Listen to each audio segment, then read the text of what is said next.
आप सभी बेटर होंगे, एकदम मस्त होंगे अपनी अपनी लाइफ में। एक ही काम है, पढ़ना। तो हम क्लास 6 में हैं इस समय, मतलब 6 पढ़ा रहे हैं, लेसन नंबर 5 पहुँचे हैं। उम्मीद है कि आप सभी वर्क करते होंगे, अच्छे से करते होंगे। अगर आप हमें सुन पा रहे हैं, सुन रहे हैं तो हमारी वीडियोज़ को ज़रूर देखिए। आगे चलते हैं क्लास 5।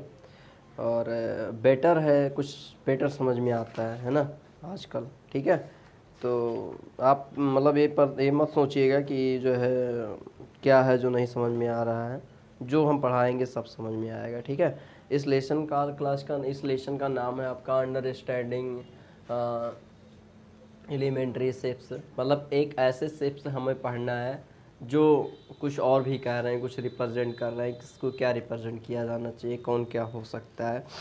तो इसके लिए सबसे पहले हम क्वेश्चन नंबर 1 देखते हैं, आपके बेटर समझ में आएगा। क्वेश्चन नंबर 1 से पहले कुछ नहीं, देखिए लिखा what is the disadvantage in comparing line segment by more observation. कहता है कि लाइन सेगमेंट के बारे में आप क्या जानते हैं, इसके बारे में कुछ ऑब्जर्वेशन दीजिए।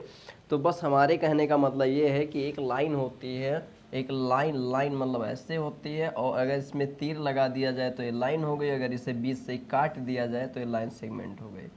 बस इसमें आप ये लिख सकते हैं कि लाइन सेगमेंट की डिफिनीशन लिख सकते हैं कि लाइन सेगमेंट के 2 एंड पॉइंट होते हैं। लाइन सेगमेंट के 2 एंड पॉइंट होते हैं, ये एक पार्ट होता है लाइन का, है ना। Line segment is the part of a line, है ना। Line segment has 2 and point. ठीक है, तो ये आप लिख सकते हैं, यहाँ पर लिख सकते हैं लाइन सेगमेंट, ऐसे लिखेंगे लाइन सेगमेंट। फर्स्ट पॉइंट लिखेंगे 2 एंड पॉइंट, और उसके बाद लिखेंगे अ पार्ट ऑफ लाइन, है ना। तो इसके ये जो है आप इस तरह से इसे डिस्क्राइब कर सकते हैं, वही आपके पहले क्वेश्चन में कह रहा था। चलिए आगे कहता है कि why is the better to use a divider than a ruler while measuring the length of the line segment. कहता है कि क्या क्यों बेटर होता है डिवाइडर का यूज रूलर से यदि आप लाइन सेगमेंट की मेजरिंग कर रहे हैं।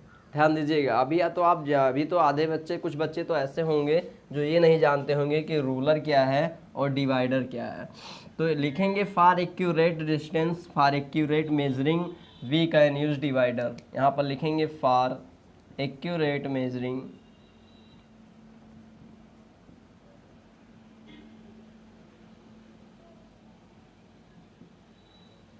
We can use divider. Divider actually होता है क्या है, जो आप वो पढ़ते हो, कंपास लिए रहते हो, तो उस कंपास में एक ऐसे होता है, ध्यान दो, ऐसे केवल ऐसे एक मतलब ये होता है, मतलब इसमें पेंसिल लगने वाली जगह नहीं होती, 2 नोकदार होते हैं। अगर आप ढंग से बनाया, अब इतना हमें बनाना तो नहीं आता, लेकिन हमसे बेटर आप लोग बना सकते हो। तो ये जिसमें 2 नोक होते हैं, एक कंपास होता है जिसमें 2 नोक होते हैं। कंपास यही है शायद कि प्रोटेक्टर, कुल मिला के ऐसे होता है, हिंदी में हम इसे प्रकाल बोल देते हैं। तो इस प्रकार की दोनों नोक होती हैं, इसमें पेंसिल लगाने की जगह नहीं होती है। ये 2 तरीके से होता है, एक ऐसे होता है जो आप लोग ज़्यादा यूज करते हो, और इसमें एक तो नोक रहती है और एक इसमें जो है पेंसिल लगाने की जगह रहती है ऐसे, और एक ऐसे नोक रहती है ना। तो इस पेंसिल वाले की बात नहीं कर रहे हैं, इसकी बात कर रहे हैं, ये डिवाइडर है। तो ये कहता है कि एक्यूरेट मेजरिंग ये देता है किसी लाइन की, है ना। लाइन को, जैसे लाइन को हमें डिवाइड करना है, ऐसे ऐसे डिवाइड करना है ऐसे। अब आप स्केल से नापोगे, यहाँ से यहाँ तक 5 ये हो गया, फिर यहाँ से नापोगे 5 ये हो गया, फिर यहाँ से नापोगे 5 ये हो गया। इसमें क्या, ऐसे पकड़े एक नाप ले लिए, ऐसे 5 की, ऐसे लगाते चलेगा, देखिए इजी हो जाएगा, है, थोड़ा टाइम भी बचेगा और एक्यूरेट मेजरिंग भी आएगी। क्लियर, तो हम इस प्रकार से इसको कह सकते हैं। चले आगे फिलहाल, शायद ये दूसरा क्वेश्चन था, आपके समझ में आ गया होगा, आप लिख सकते हैं। ठीक है ना। चलिए, नहीं समझ में आता है तो तुरंत बताएं। हाँ, आगे इतना आप उतार लेंगे। हाँ, बताइए आप क्या कह रहे हो।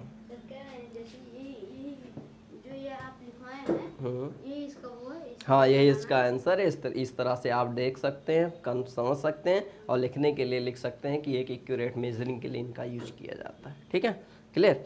चलिए, लिखा हुआ है थर्ड क्वेश्चन लिखा है ड्रा एनी लाइन सेगमेंट से A B take a point C lies between A and B. कुछ भी नहीं है, एकदम इजी है, कुछ भी नहीं कहता है। एक लाइन सेगमेंट ले लीजिए, हमने ले लिया।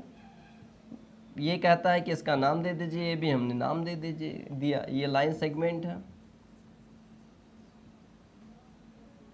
ए भी है, और लाइन सेगमेंट को हम ऐसे लिखते हैं इसलिए ऐसे बना दिए। इस पे एक बिंदु ले लिए पी, तो पी हमने एक बिंदु ले लिया। अब ये क्या कह रहे हैं, कह रहे हैं कि measure the length A B and B C और ए सी, और आल्सो कहते हैं कि क्या ये इसके बराबर होगा। अब आप ले लीजिएगा, रूलर ले लीजिएगा और यहाँ से इसकी दूरी नापिएगा, मान लीजिए 4 है, यहाँ से इसकी दूरी नापिएगा, मान लीजिए 5 है, और यहाँ से इसकी दूरी नापिएगा तो मान लीजिए 9 है। तब आपको ये मिलेगा क्या, ये कह रहे हैं कि जो ए बी है वो ए सी और प्लस में सी बी के बराबर है। तो यस, ये बराबर है, ये कह रहा है। दिखाने के लिए देखो, ये 9 है, ये 4 है, ये 5 है, देखो 9 9 आया कि नहीं आया। तो हम इस प्रकार कह सकते हैं कि ये दूरियां बराबर होंगी अगर आप इस तरह रिप्रेजेंट कर रहे हैं तो। क्लियर, समझ में आया होगा कि नहीं आया। चलिए, ये कहते हैं if A B C are the 3 points on a line such that A B equal to इतना, बी सी इजकल टू इतना, सी ए इजकल टू इतना, which one of them lies between other two।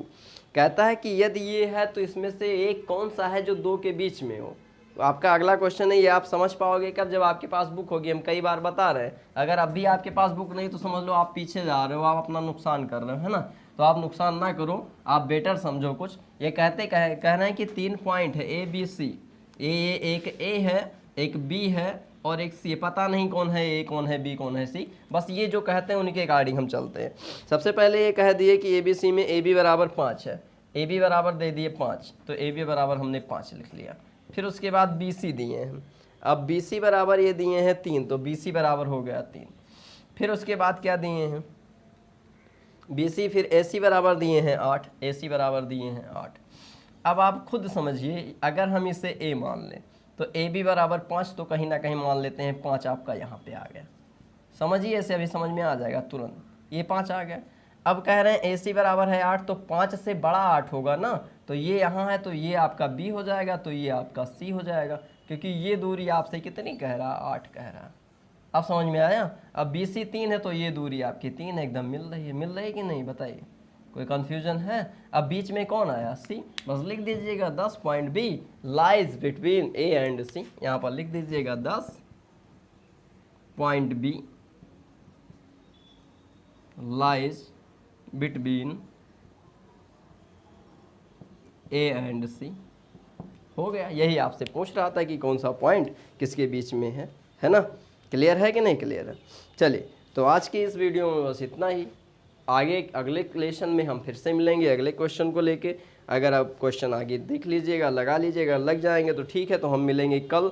कल का lesson आपका रहेगा angle और right और straight. Angle कैसे होते हैं, एक राइट एंगल होता है, एक स्ट्रेट एंगल होता है, तो इन्हीं के बारे में हम लोग डिस्कशन करेंगे। तो आज के इस फिलहाल इस लेसन में बस इतना ही, है ना। चलिए।